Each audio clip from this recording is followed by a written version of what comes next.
శుక్లాంబరదరం విష్ణుం శశివర్ణం చతుర్భుజం ప్రసన్నవదనం ధ్యాయే సర్వవిఘ్నోపశాంతయే అగజానన పద్మార్గం గజానన మహర్నిశం అనేకదంతం భక్తానం ఏకదంతం ఉపాస్మహే గురు బ్రహ్మ గురు విష్ణు గురుదేవో మహేశ్వర గురు సాక్షాత్ పరబ్రహ్మ తస్మై శ్రీ గురువే నమః.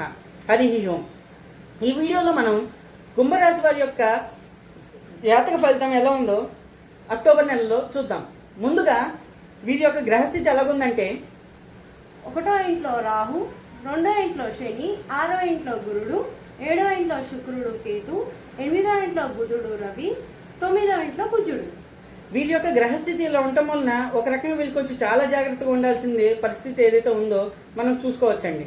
ఎలా అంటే, ముందుగా వ్యాధి భయం. ఈ సీజనల్ చేంజెస్ మూలన వీరికి ఈజీగా ప్రాబ్లమ్స్ వచ్చే ఛాన్స్ ఉంటుందండి బాడీలో. సో డైట్ కరెక్ట్గా తీసుకుంటే సరిపోతుంది.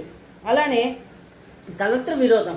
మీ యొక్క లైఫ్ పార్ట్నర్స్తో ఎవరితో అయితే ఉందో మీరు కొంచెం జాగ్రత్తగా వ్యవహరిస్తే చాలా మంచిది. ఎందుకంటే చిన్న చిన్న వాటికి కూడా ప్రాబ్లమ్స్ వచ్చే ఛాన్స్ ఉంటుంది. చిన్న చిన్న ఇష్యూస్ కూడా పెద్ద పెద్ద గొడవలు అయ్యే ఛాన్స్ ఉంటుంది.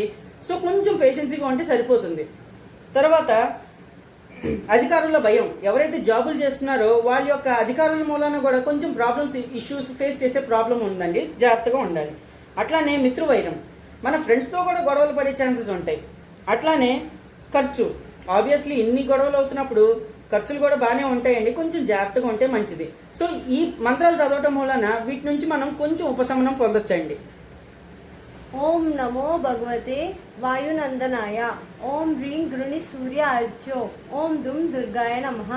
ఈ మంత్రాలు ఎంత వీలైతే అన్నిసార్లు చేయటం వలన చాలా మంచిదండి. సో ఈ మంత్రాలు చేస్తూ మనం వచ్చేదాన్ని ఆపకపోయినా కొంచెం పీస్ఫుల్గా మనం ఈ నెలన్నీ గడిపేయచ్చండి. స్వస్తి.